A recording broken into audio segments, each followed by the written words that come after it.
هذا العبيد كان كيعبد الله سبحانه وتعالى دائما ليلا ونهارا، ولكن الام ديالو غادي تدعي فيه واحد الدعاء اللي غادي يتحقق ويكون عنده واحد النتيجه اللي هي قريبه بزاف.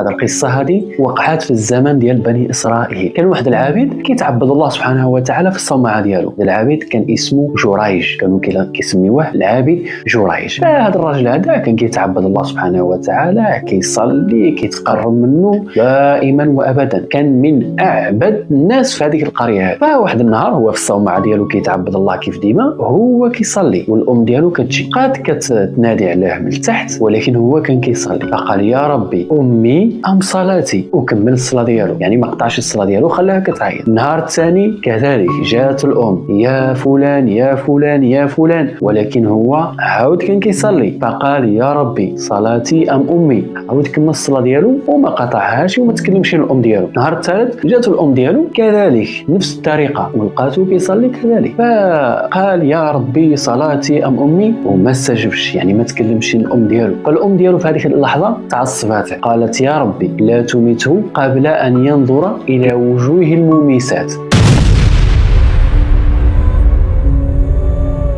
المميسات بين قوسين هما العاهرة. فودازت الأيام، وبعض الناس يعني في هذه القرية هذه كانوا معصبين على جريج، أو كانوا كيحسدوه، كانوا كيشوفوه واحد الإنسان ربما يشوفوه أحسن منهم، حسدوه، قالوا خصهم يطيحوه في واحد الفخ. فمشاو عند هذا العاهرة هذه قالوا له خصك تطيح جريج العابد في الفخ. فقالت له واخا، وقالوا يعطوها واحد المقدار ديال الفلوس، وهي مشات وبقات كتغوى وتمشي عنده الصومعة، ولكن هو أبدا ما بغى يلتفت ليها، يعني كان الايمان ديالو قوي بزاف. فواحد النهار كان واحد الراعي كيراعي حدا الصومعه، فبقات تقرب منه وتلوى عليه، وقع معها في الحرام. فملي حملت منه وولدات سمات داك الشيء العابد جريج. قالت له مودي العابد جريج هو اللي وقع معايا في الخطر. فمشاو عند الحاكم، يعني ديك الناس اللي كانوا حاسدين، وكل شيء اتفق مع ديك السيده، ومشاو كاملين عند الحاكم قالوا ودي احنا شفناه هو اللي عمل كذا، هو اللي فعل مع السيده هذه، والغلام راه الغلام ديالو ضروري خصو يتقام عليه الحد ويتعدم. يعني كل شيء كان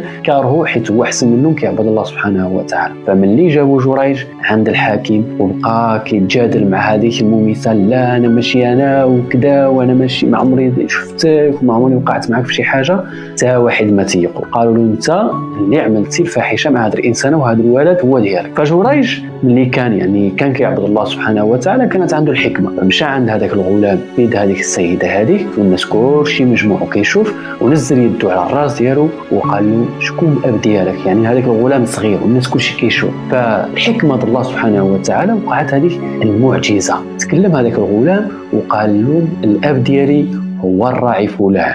هنا تكشفت الحقيقه والناس كلشي قال سبحان الله العظيم، وبرؤوا جريج وعرفوه باللي هو بصح عابد زاهد وما كيعمل حتى شي حاجه ديال الشر. فهنا خلاوه على الخطر ديالو واعتذروا منه وقالوا له نبنوا لك هذيك الصومعه ديالك بالذهب. فملي سمعوا الخبر وكلشي تعصب طيحوا له الصومعه ديالو وهدموها. فملي ظهرت البراءه ديالو قالوا له يعني نبنوها لك ذهبا. فقال لهم لا، رجعوها لي كما كانت، غير خلوني على الراحه ديالي نعبد الله سبحانه وتعالى. دائما الانسان واخا تكون ما كدير حتى شي حاجه، تكون غير كتعبد الله سبحانه وتعالى، عرف بلي هذيك المساله كاين الناس حاسدينك عليها. الانسان خصو يرد البال ديالو في الحياه مع من كيعيش ومع من كيتلاقى ومع من كيجلس. فوصلت لهذه النقطه من القصه، فما تنساش تبارطاج القصه مع الناس باش يوصلك لتانت الاجار، وتشارك الاجار معنا ان شاء الله، ودير جيب وشي تعليق تعبر فيه على الراي ديالك، او عندك شي قصه بغيتي تشاركها معنا، او استغفر الله او صلي على النبي صلى الله عليه وسلم.